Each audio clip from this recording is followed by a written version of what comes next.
और वंदना सिंह कोई साफ सुथरा छवि की महिला नहीं है, उसके ऊपर पहले भी मामले दर्ज थे।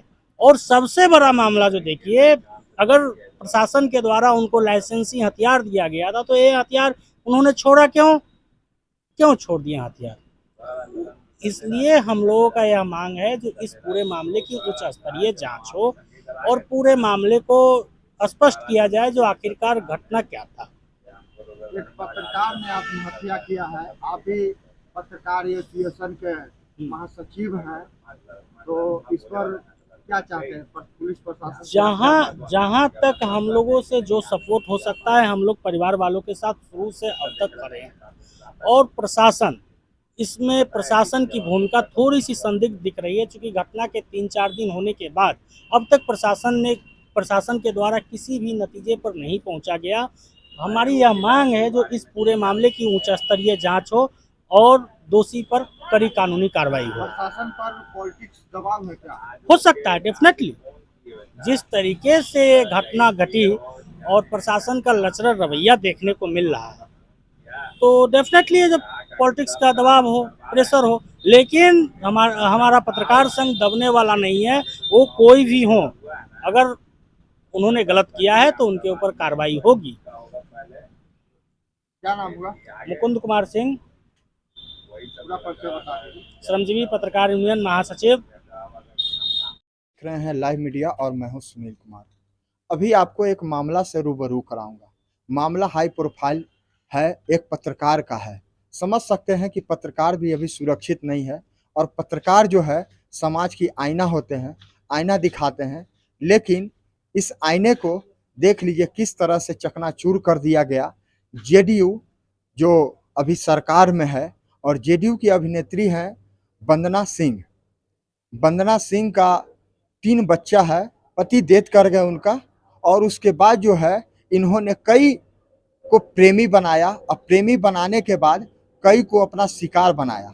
इसके घर वालों ने जब शादी की बात करने लगे तो वो महिला जो है दबाव बनाने लगी और दबाव बना करके इतना इसको मानसिक टॉर्चर किया जिस वजह से आज ये दुनिया में नहीं रहे। यहाँ तक कि इसको पिस्तौल भी दे दिया गया कि ये लो, जब हम तुमको फोन करेंगे तो तुम इससे गोली मार लेना। इस महिला को, इस नागिन को समझ लीजिए कि जितनी बड़ी सजा दिया जाए वो कम है। आइए जानते हैं, अभी मैं विशाल जी के घर पर हूँ, उनकी बहन है। आइए जानते हैं कि पूरा मामला क्या है, क्या हुआ था उसके साथ। भैया अभी कुछ दिनों से बहुत परेशान चल रहा था। कोटा गया था साथ में, उनकी बेटी को एलएन में वो पढ़ती थी, उसको कोचिंग चेंज करना था। किसकी बेटी? वंदना सिंह की बेटी। वंदना सिंह की बेटी कहाँ पढ़ती थी? एलएन इंस्टीट्यूट में पढ़ती थी, कोचिंग चेंज करा के शायद अन अकेडमी में एडमिशन कोटा में लिए है। हाँ। वंदना सिंह की बेटी कोटा में पढ़ती थी, उनके भाई जो है वहां गए कोचिंग चेंज कराने के लिए। और उसके बाद वो वहाँ गया, वहाँ पे भी इन लोगों ने शायद बहुत टॉर्चर किया उसको कि तुम शादी कर लोगे किसी और से तो तुम्हारा जीवन खराब कर देंगे। लेकिन तो ये कहा कि पब्लिकली ये शादी को ले आओ जो सोशली हो चुका है, लेकिन इसके लिए वो लोग पूरा इनकार कर रही थी। तो फिर ये वापस सेम डे पे आ गया है वहाँ से, उनको अकेले छोड़ के। वो वंदना सिंह के साथ वापस नहीं आया था। और उसके बाद वो उनके परिवार को, वंदना सिंह के पूरे परिवार को ये बात बता दिया है कि वो 2 अक्टूबर 2020 को उनसे शादी कर ली थी, जो कि पब्लिकली नहीं है, नौबतपुर के किसी मंदिर में शादी हुई है।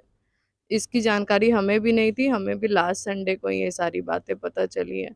उनकी फैमिली वाले भी आए थे, उनकी माँ, वंदना सिंह की माँ, 2 भाई मिथिलेश कुमार और अभिषेक कुमार दोनों आए थे। और वो लोग अपनी बहन के अपोज़ में ही थे, लेकिन 28 तारीख को अपनी बहन को लेकर के वो लोग यहाँ से चला गया है और 29 तारीख के सुबह-सुबह ये घटना हो गया। सुनने में आया है कि उसे उसका उकसाया भी गया था। जी, भैया ने ये सुसाइड नोट पे लिखा है और वो घर पे भी आई थी तो बहुत तहस में भैया से बात कर रही थी, बहुत ज़्यादा। ऐसा लग रहा था कि पता नहीं वो इतना चढ़ी हुई। पिस्टल आया। भैया ने अपने सुसाइड नोट पे ये बात लिखा है कि उसने ये बात बोला है भैया को कि मैं शाम में जो तुम्हारे पास अपना अनलाइसेंस्ड गन जो पिस्टल जो भेजी हूँ उससे तुम अपने आप को मार के दिखाओ, अगर तुम में ताकत है तो हम वेट कर रहे हैं कि तुम्हारा न्यूज़ देखें, अब सुसाइड का न्यूज़ देखें।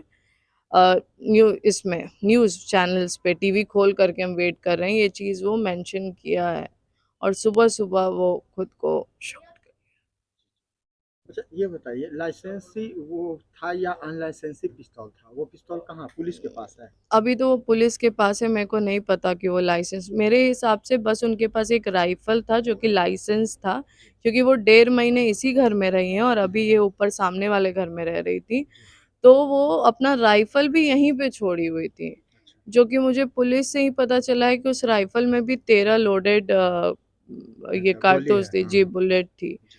और राइफ़ल में भी वो पिस्टल में भी शायद 6 या 7 ये बुलेट मिली है। कितने गोली मारे थे वो?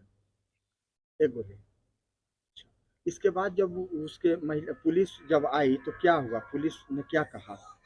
अभी तो उन लोगों ने बाइट लिया है, अभी पेपर्स रेडी कर रहे हैं, मुझे डॉक्यूमेंट भी अभी मिला नहीं है कि क्या-क्या ज़ब्त हुआ है, हुँ, हुँ। इसका डॉक्यूमेंट अभी मिला नहीं है। अच्छा, पुलिस की कार्रवाई से संतुष्ट हैं? नहीं हैं? क्या अभी कहना तक चाहते तो हैं? नहीं। मेरा ये कहना है कि कम से कम लोग ऐसा कहते हैं कि दशकर्म और श्राद्ध कर्म तक इंसान की आत्मा घूमते रहती है और उसने अपने सुसाइड नोट में भी लिखा है कि अगर लोगों ने इस पे एक्शन नहीं लिया प्रशासन ने तो वो समझेगा कि वो किसी काम का नहीं है। तो अगर उसकी आत्मा घूम रही है तो इस 10 दिन के अंदर तो वो जेल में होनी ही चाहिए। जेल में होनी चाहिए। जी, क्योंकि उसने उस हत्या के लिए मरने के लिए उकसाया था। जी, जी। आज पप्पू यादव आए थे, क्या बातें हुई हैं? पप्पू क्या यादव बोले? ने पूरी घटना के बारे में जानकारी ली, आश्वासन दे कर के तो वो गए हैं कि सब कुछ वो करवाएँगे, वो देखेंगे। मम्मी को माँ कह के भी वो बोले हैं, अब देखते हैं क्या होता है। पुलिस प्रशासन से क्या माँग करती हैं आप? उनको जल्दी से एक तो जो सख्त से सख्त सज़ा मिल सकती है वो मिले और दूसरी हम लोगों की सिक्योरिटी। एक ही भाई थे आपके? जी, क्या नाम है? मेरा वैशाली सिन्हा। जी हाँ, जैसा कि आपने देखा कि पप्पू यादव भी यहाँ आए थे और पप्पू यादव ने क्या कहा, इस वीडियो में सुनिए। और सरकमस्टांशियल इसमें क्या है, परिस्थितिजन घटना है या खुद है। और मैं ये कह सकता हूं कि ये घटना परिस्थितिजन है, सरकमस्टांशियल है।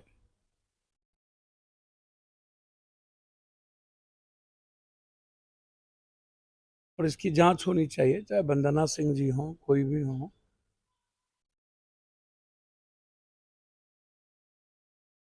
विशाल का मोबाइल का पूरा कॉल डिटेल लगातार लंबे समय से विशाल और वंदना सिंह के व्यक्तिगत रिश्ते और लगातार पारिवारिक और व्यक्तिगत जीवन के बीच टॉर्चरिंग। एक ही पुत्र, रिटायर पिता, एक बहन और इसके पहले भी वंदना सिंह एक विडो महिला थी और कई सारे ऐसे सामाजिक राजनीतिक घटनाओं में वो इन्वॉल्व रहे। पहले से भी वो बहुत फेयर महिलाएं नहीं है। उनका जो जीवन है वो कंप्लीट विवादास्पद रहा है।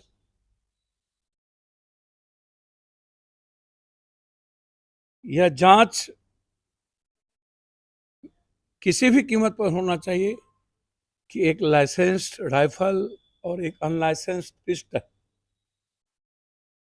और 2 दिन 3 दिन पहले कोटा जाना, फिर कोटा से अकेले आना और इस बीच में मोबाइल का कॉल डिटेल और सीसीटीवी कैमरा, जहां कोटा ठहरी है वहां भी, घर का भी, और लगातार रिश्ते। इसमें मेरा मानना है कि बड़ी गंभीर घटना है और इसको यह कह करके कि आत्महत्या की गई और इसको रफा दफा कर दिया जाए और सरकमस्टांशियल को इसको खत्म अलग कर दिया जाए। मैं मानता हूं कि इसमें प्रोवोकेशन है, लगातार टॉर्चरिंग है और घटना को अंजाम देने के लिए प्रेशराइज्ड किया गया है। इसकी जांच के साथ अविलंब सिर्फ ह्यूमैनिटी ही नहीं है, हिंदुस्तान अखबार के पत्रकार भी रहे, एक सामाजिक जीवन भी उन्होंने जिया है और लगातार व्यक्तिगत तौर पर उनके सारे बिजनेस को संभालना और फिर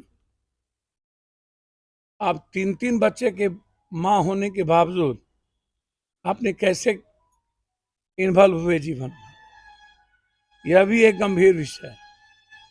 तो हम इसको आत्महत्या से ज्यादा प्रोवोकेशन के साथ मर्डर मानते हैं और इसकी जांच हो और स्पीडी ट्रायल के साथ मैं चाहूंगा कि सरकार इस परिवार को, इसके बूढ़े माँ बाप रिटायर कर चुके हैं, एक बच्ची है जो यूपीएससी बीपीएससी की तैयारी कर रही हैं, उनको मुआवजा और अमिलव न्याय।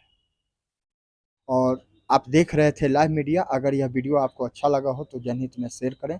आपका बहुत बहुत धन्यवाद।